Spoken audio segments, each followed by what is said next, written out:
अवधूत चिंतन श्री गुरुदेव दत्त श्री स्वामी समर्थ. नमस्कार मंडळी, स्वरूपम समर्थम चॅनलमध्ये तुम्हा सर्वांचं खूप खूप एकदा मनापासून स्वागत करते आहे.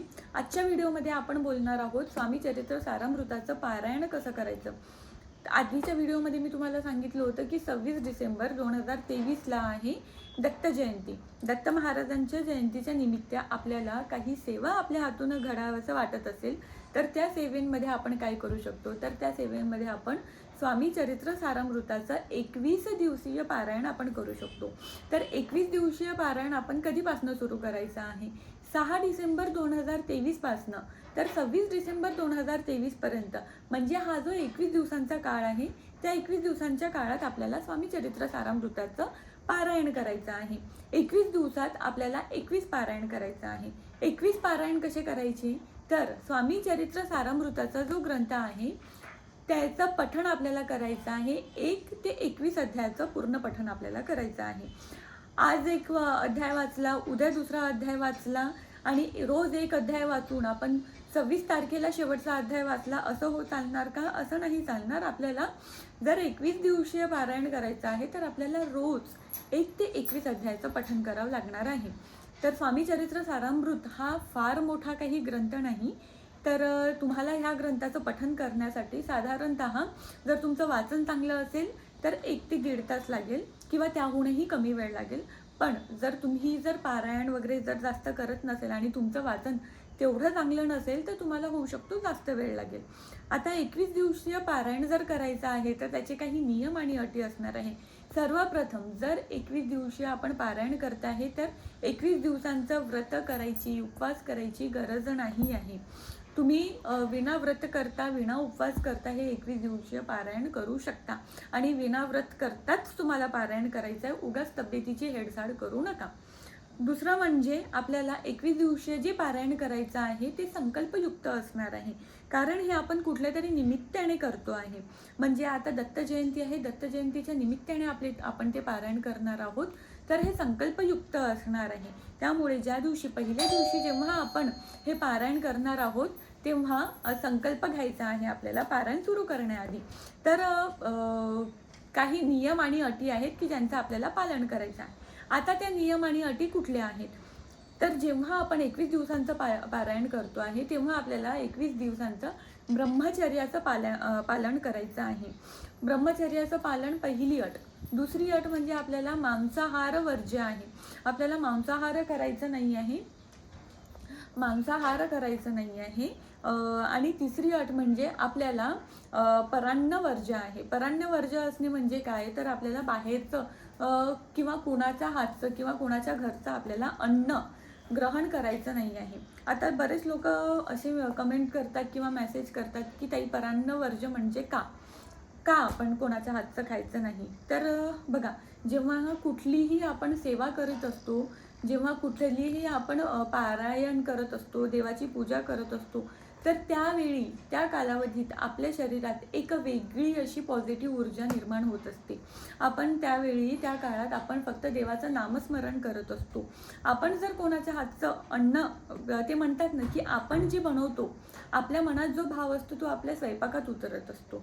जर आपण कोणाच्या हातचं अन्न ग्रहण करतो आहे म्हणजे आपण त्या व्यक्तीची एनर्जी आपण घेतो आहे. जर तो व्यक्ती, त्या व्यक्तीने जर ते अन्न वाईट मनातून बनवलं असेल, जर त्या व्यक्तीच्या मनात कुठले चांगले विचार नसणार तर त्या अन्नातून ते आपल्या शरीरात जाणार. पण आपण जर पारायण करतोय तर तेवढे दिवस आपल्या शरीरातली ऊर्जा काही वेगळ्या प्रकारची आहे. आणि त्यानंतर आपण पारायण करतो, जेव्हा आपण काही व्रत करतो आहे तर त्यामध्ये आपण कोणाच्या हातचं खात नाही. याचं दुसरं कारण म्हणजे कारण आपण मासिक धर्म पाळत असतो, सुतूक विटाळ पाळत असतो.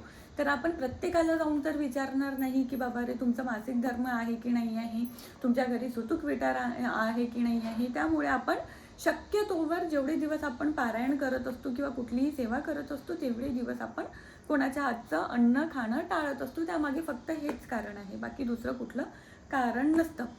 तर पहिला नियम ब्रह्मचर्याचं पालन करायचं, दुसरा नियम मांसाहार वर्ज्य असतो, तिसरा नियम म्हणजे आपण परान्न वर्ज्य करायचं असतं, चौथा नियम म्हणजे जे सगळेजण सांगतात खोटं बोलायचं नाही, कोणाचा वाईट विचार करायचा नाही, सगळ्यांबद्दल चांगला विचार करायचा. तर ते मला असं वाटतं की फक्त पारायण काळात नाही, प्रत्येक माणसाने आपल्या आयुष्यात दैनंदिनी जीवनात असंच वागायला पाहिजे की कधी खोटं न बोलणे, कोणाचा वाईट विचार न करणे, सगळ्यांबद्दल चांगलं चांगलं बोलणे. आपण असंच नेहमी जर आचरणात आणलं, आपल्या वागण्यात आणलं, तर मला वाटत नाही की आपल्याला आयुष्यात कधी कुठले पारायण किंवा कुठले व्रत करायची गरज पडेल आपल्या इच्छापूर्तीसाठी. बरं असू द्या. त्यानंतर असे काही नियम आहेत की ज्यांचं आपल्याला स्वामी चरित्र सारामृताचं पारायण करताना पालन करायचं आहे.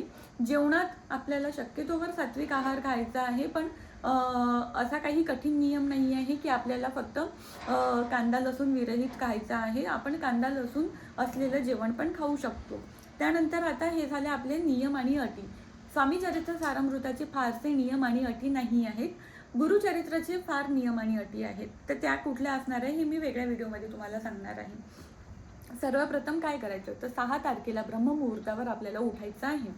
जर तुम्ही स्वामी चरित्र सारामृताचं पारायण करत असेल तर ब्रह्ममुहूर्तावर उठले, स्वतः सुचिरभूत व्हायचं आहे, घर स्वच्छ करायचं, त्यानंतर आपल्याला पूजेची मांडणी करायची. 21 दिवसाचं पारायण आहे. तर 21 दिवसाचं पारायणासाठी तुम्हाला स्वामींच्या मूर्तीची किंवा फोटोची स्थापना करायची आहे. शक्य असेल तर तुम्ही कलशाची स्थापना करा, जर शक्य नसेल नाहीही केली तरी चालेल. त्यानंतर तुम्हाला छोटीशी मांडणी करायची आहे की फक्त तुम्हाला दिवा लावायचा आहे, महाराजांचा फोटोचं किंवा महाराजांच्या मूर्तीची स्थापना करायची आहे. जर तुमच्याकडे फळं असेल तर तुम्हाला चौरंगावर फळंसुद्धा ठेवायची आहे, नसेल तर काहीही हरकत नाही. आणि जर शक्य असेल तर कलशाची स्थापना करा, नाही केली तरी काहीही हरकत नाही. तुम्हाला अशी साधी सोपी मांडणी करायची आहे. त्यानंतर जेव्हा तुम्ही पारायणाला बसता आहात तेव्हा सर्वप्रथम आपल्याला गणपती अथर्व शीर्षण म्हणायचं आहे. कुठलीही पूजा असो, कुठलीही काही असो, तर कुठल्याही पूजेत आपण सर्वप्रथम गणपती बाप्पांचं स्मरण करीत असतो. त्यामुळे जेव्हा आपण पारायणाला पण महाराजांची सुरुवात करतो तेव्हाही आपल्याला सर्वप्रथम बाप्पांचं स्मरण करायचं आहे. म्हणजेच आपल्याला सगळ्यात आधी गणपती अथर्व शीर्षणाचं पठण करायचं आहे एकदा. त्यानंतर आपल्याला एक माळ स्वामींचा जप करायचा आहे. श्री स्वामी समर्थ या मंत्राची एक माळ जप करायची आहे आपल्याला. त्यानंतर एक माळ गायत्री मंत्राची जप करायचा आहे. मग स्वामी स्तवन म्हणायचं आहे आपल्याला. स्वामी स्तवन हे नित्यसेवेच्या पुस्तकात आहे.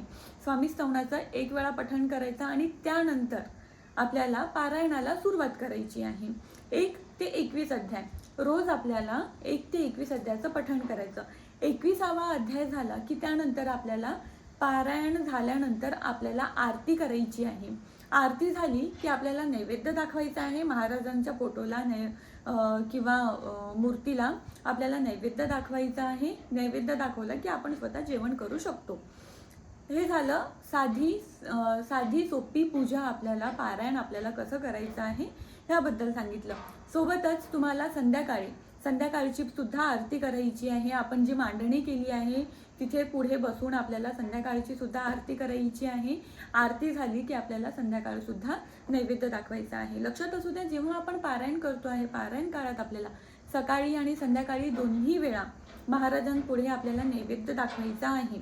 दोन्ही वेळा सकाळी आणि संध्याकाळी दोन्ही वेळा आपल्याला महाराजांची आरती सुद्धा करायची आहे.